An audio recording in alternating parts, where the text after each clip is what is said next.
Hi, my name is Joe Jesse. I'm an alcoholic addict.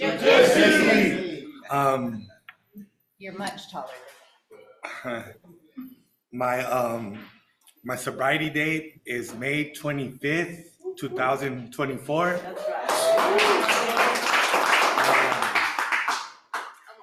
I have a sponsor. He's kind of like my sponsor, but his name's Greg. I've been working on getting a sponsor, permanent one, but still working on it. Let me see. I'm nervous. Um,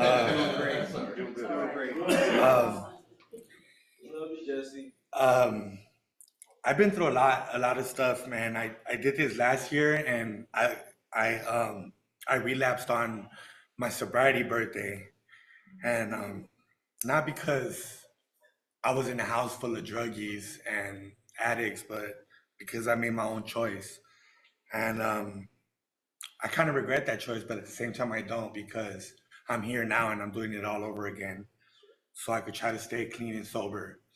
Not only am I trying to stay clean and sober, but I know you have to work on the steps. In step 3, it says that you got to be independent and you got to grow along spiritual lines in order to get this right. So that's one thing I'm trying to do: give myself to God and give myself to my family that needs me and all of you guys. Um, I first drank alcohol when I was 13. Um, it was a bottle of Jack Daniels, and I've been hooked on Jack Daniels ever since. um, I started going to shows and stuff like punk rocker gigs and stuff, and I would get drunk with my friends. And it didn't stop there. I first did meth when I was 16, and I did heroin when I was 23. Uh, so I'm kind of like a druggie, prescription pills and everything. Uh, I suffer from both, and I'm trying really hard um, with my attitude and everything. I like to play a lot. Some people think I'm obnoxious, uh, but I, I try, man. I try, and yes, I am getting ready to graduate, and I'm looking forward to being a father to my daughters again, and I'm looking forward to being there for my family because they didn't like me when I was in that lifestyle, the gang lifestyle, and so hooked up on heroin and I almost lost my life. I overdosed. They brought me back in the ambulance with a Narcan. Um, and that didn't stop me. I still did heroin after that, but not so much of a long period of time. Um, I just got tired one day. I made a choice to stop doing the things I was doing, and I turned the other way and never looked back. And I could say my life has been going great here for myself and with all of you guys. This is a journey that we got to travel ourselves. We got to do it ourselves, but we're not alone. We have plenty of support from everyone, and it's something that I should acknowledge. And there's people out there who love me, and I love all of you guys. And 10 minutes? Nah.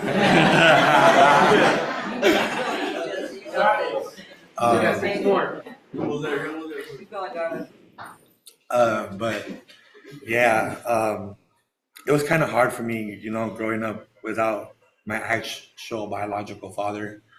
I used to cry for him and everything, but he had a stepdad, and he was pretty amazing. But he died in 2005, and I didn't have a dad again. So it's been kind of. I grew up with a house full of women. It's my mom and my 4 sisters, and believe me, they drive me nuts. It's hard. um, yes, I had some of the guys at the home like, "Why do you act like that?" I'm like, "Cause I grew up around a bunch of women. Leave me alone." but but yeah, I'm gonna try to dig deeper this time and really get into my step work, getting into a sponsor. Um, I'm gonna go all out this time, man, and put my head in first and really concentrate this time. And Nancy always tells me, you're different from last time. You're not the same. Before you used to growl when you would get up in the morning. Good story. You didn't want to do anything, and now you do everything. You do your chore. You wake up early. You don't complain. Sometimes I wake up kind of grumpy, but it's the bear in me. But my mom's very proud of me, and so is my grandma and my aunts. They can't believe that I'm in rehab and trying to recover. And my sisters really support me a lot, and I'm just trying to do this for myself because I don't want to be weak, and I won't be weak. I'll stand up strong and keep on going forward.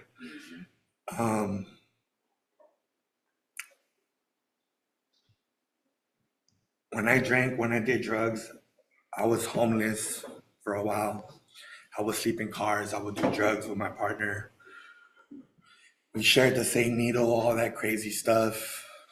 So now I got cirrhosis. I have hepatitis from all that drug use. But I'm trying to get that clear already. I'm going to the doctor for it. It's going to get treated. It's not a life I wanted to live, but it just turned out that way.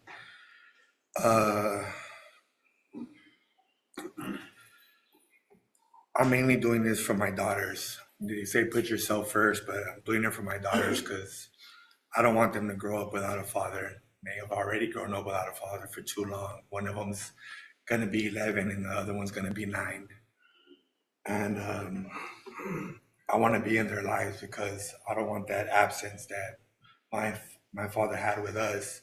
He had a different woman and he chose another side. So that was his decision.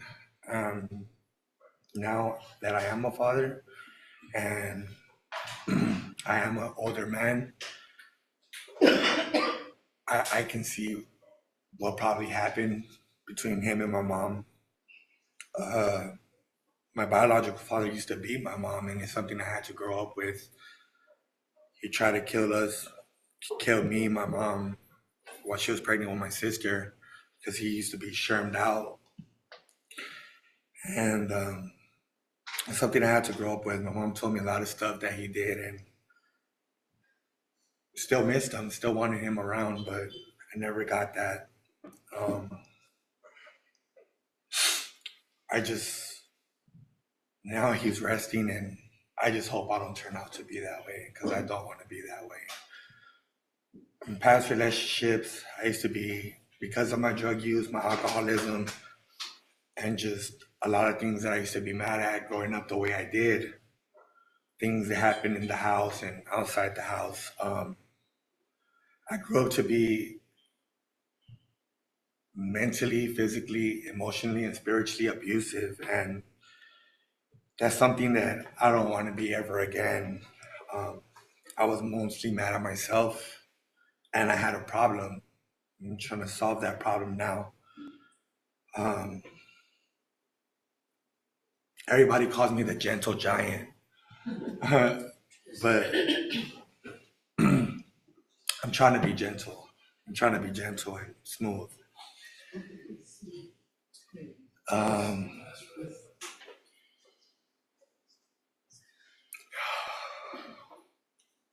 It's been hard, but I'm going to keep on trying. And thank you for letting me share. Yes.